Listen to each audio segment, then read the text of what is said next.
നമസ്കാരം, ഞാൻ മനോജ് നെടിയാക്കൽ. പുതിയൊരു വീഡിയോയിലേക്ക് എല്ലാവർക്കും സ്വാഗതം. റബ്ബർ കുരുവിന് വൻ ഡിമാൻഡ്. റബ്ബർ കുരു കിട്ടാനില്ല. കിലോയ്ക്ക് 300 രൂപ വരെയും. ഉത്തരേന്ത്യയിൽ വൻ ഡിമാൻഡ്. പക്ഷേ ഇപ്പോൾ അന്യ സംസ്ഥാനങ്ങളെ ആശ്രയിക്കേണ്ട ഗതിയാണ്.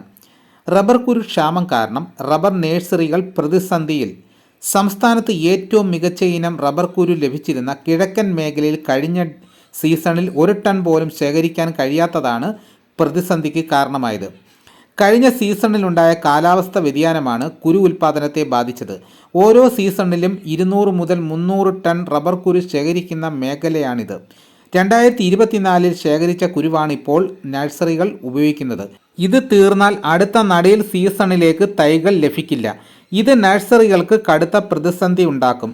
കഴിഞ്ഞ വർഷം വരെ 300 ടണ്ണോളം കുരു കയറ്റി അയച്ചിരുന്ന മേഖലയിലേക്ക് കിലോയ്ക്ക് 300 രൂപയോളം വില വരുന്ന റബ്ബർ കുരു അസം, കർണാടക, തമിഴ്നാട് എന്നിവിടങ്ങളിൽ നിന്ന് ഇറക്കേണ്ടി വരുന്ന സാഹചര്യമാണുള്ളത്.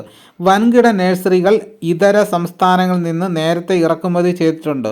നടീൽ സീസണിലേക്ക് വേണ്ട കുരു കിഴക്കൻ മേഖലയിൽ കിട്ടാതെ വന്നതോടെയാണ് അസമിനെ ആശ്രയിക്കേണ്ടി വന്നത്. തൈകൾക്കും ചെലവേറും. കുരു ഇറക്കേണ്ടി വരുന്നതിനാൽ വലിയ ചെലവാണ് നഴ്സറികൾക്ക് വരിക.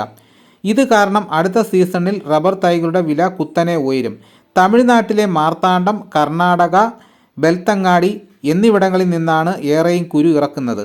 അതേസമയം കിഴക്കൻ മേഖലയിലെ കുരുവിൻ്റെ അതിജീവന ശേഷി വളരെ കൂടുതലാണ്. ബലമുള്ള തൈകളും കൂടുതൽ ഉൽപ്പാദനവും ഇതിന് ലഭിക്കും. പുറത്തു നിന്നുള്ള കുരുവിന് അത്ര അതിജീവന ശേഷി ഇല്ലെന്നാണ് നഴ്സറികൾ പറയുന്നത്. വടക്ക് കിഴക്കൻ സംസ്ഥാനങ്ങളിലെ റബ്ബർ വ്യാപനത്തിനുള്ള തൈകൾ നൽകുന്നത് കേരളത്തിലെ നഴ്സറികളാണ്. അതിനാൽ തൈ നിർമ്മാണം മുടങ്ങാതെ നോക്കേണ്ടതുണ്ട്. അന്യ സംസ്ഥാനങ്ങളിൽ നിന്നും റബ്ബർ കുരു ഇറക്കി റബ്ബർ തൈ ഉൽപ്പാദിപ്പിക്കുമ്പോൾ പിന്നീട് ഈ കേരളത്തിൽ വയ്ക്കുന്ന തൈകൾക്ക് അതിജീവന ശേഷി വളരെ കുറവാണെന്നാണ് പറയപ്പെടുന്നത്. അപ്പോൾ നമ്മുടെ ഈ കേരളത്തിലെ കുരുവാണ് വളരെ നല്ലത്.